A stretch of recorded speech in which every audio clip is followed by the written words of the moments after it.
Her bank account had $412 in it. Her husband's had 41,000. Same job title, same company, same 10 years of paychecks. And when I asked her what happened, she said something I've never forgotten. I thought saving was something you did after you got rich. Turns out it's the thing that makes you rich. That sentence changed the way I look at money forever. And by the end of this video, you're going to understand why some people quietly become millionaires while making a normal salary, and why other people making six figures are one missed paycheck away from panic. There are two things sitting in your daily routine right now, completely invisible to you, that are either building your future or quietly burning it down. I'll show you exactly what they are. But first, let's talk about why almost nobody sees this coming. Because here's the uncomfortable truth.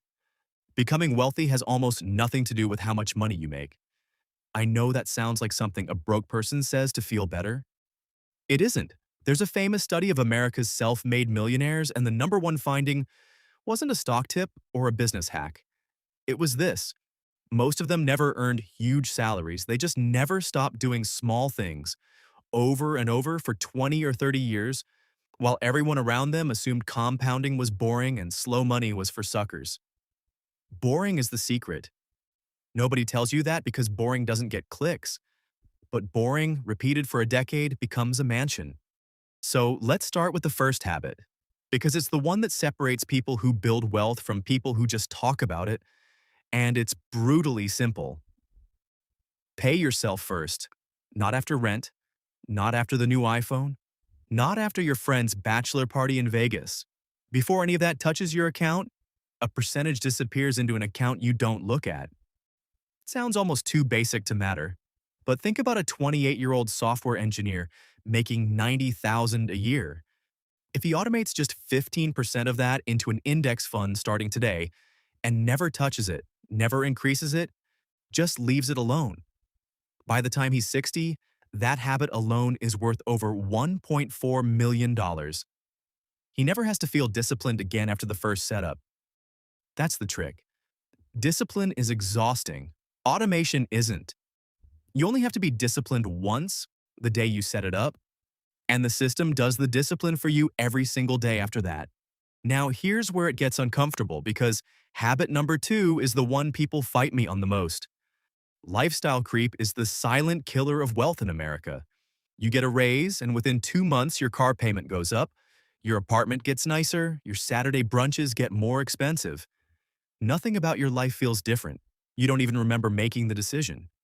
But your savings rate quietly drops from 20% to 6%. And you'll never notice because your bank balance still looks fine. This is exactly what happened to the woman I mentioned at the start. Her husband kept his old car for 11 years after his salary tripled. People made fun of him at work. He's the one who retired at 51. There's a concept from the book The Psychology of Money that I think about constantly. Wealth is what you don't see.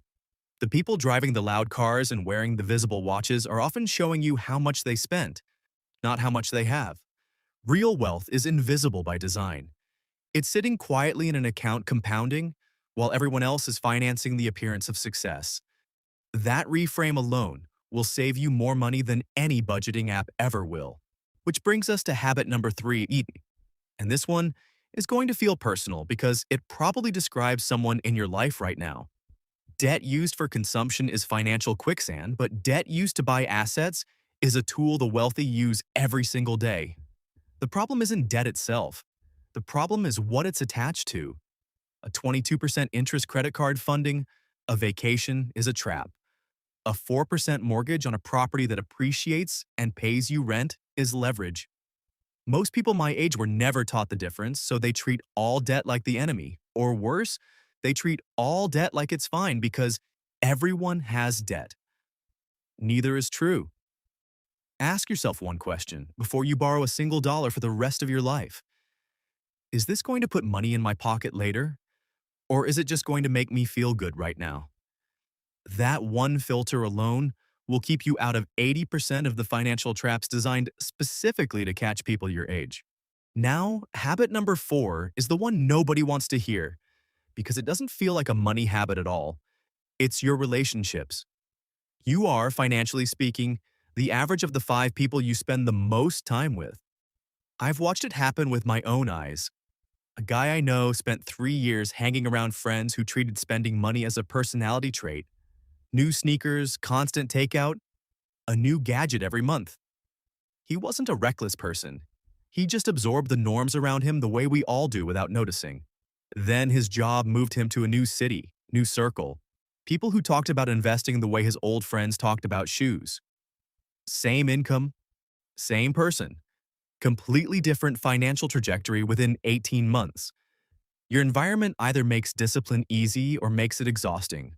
Choose it on purpose. Here's habit number 5, and it might be the most underrated one on this entire list. You have to treat your own skills like an appreciating asset, not a fixed paycheck. Most people spend their 20s and 30s optimizing their spending and completely ignoring their earning ceiling. But your income is the engine. Cutting coffee saves you $4 a day. Learning one high-income skill, copywriting, sales, coding, negotiation, can add $40,000 a year to your ceiling for the rest of your working life. That's not a hack, that's math. The wealthiest people I've studied weren't obsessed with cutting expenses to the bone. They were obsessed with making their future self worth more money than their past self. Growth beats restriction every single time. Now let's talk about the pivot, because everything I just told you is useless without this next part. You could automate your savings, avoid lifestyle creep, use debt wisely, upgrade your circle, and build your skills, and still stay broke because of one invisible force working against every single one of these habits. It's called financial hedonic adaptation. You get used to whatever level of money you have within about 90 days, good or bad. Win the lottery, you adapt. Get a raise, you adapt. Which means the habits only work if you make them permanent systems, not temporary motivation. Motivation fades in 3 weeks. Systems don't need motivation. That's the entire secret hiding behind every self-made millionaire story you've ever heard. Not one of them was more disciplined than you on their best day. They just built a system that worked on their worst day too. Let me tell you about a shopkeeper I once read about. A man who ran a small hardware store for 34 years and never made more than $60,000 a year at any point in his life. When he passed away, his family discovered he'd left behind almost $1.1 million. No stock tips, no inheritance, no lucky break. Just a percentage set aside every single week for 3 decades, invested in boring, unglamorous funds, left completely alone while the market crashed twice and recovered twice. He wasn't smarter than the people around him. He was just more consistent than time itself. That's what compounding actually rewards. Not intelligence, not timing, not luck. Consistency, protected from your own impatience. And that's really what this whole video comes down to. Wealth isn't a personality trait some people are born with and others aren't. It's not about deprivation. And it's not about getting lucky with some app or some coin or some hot tip your cousin heard about. It's 10 boring decisions repeated for years while nobody's watching and nothing feels like it's happening until one day you look at your account and it's not $412 anymore. If even one of these habits hit something real in you, tell me which one in the comments. Make sure you're subscribed for more wealthy videos. I'll see you in the next one.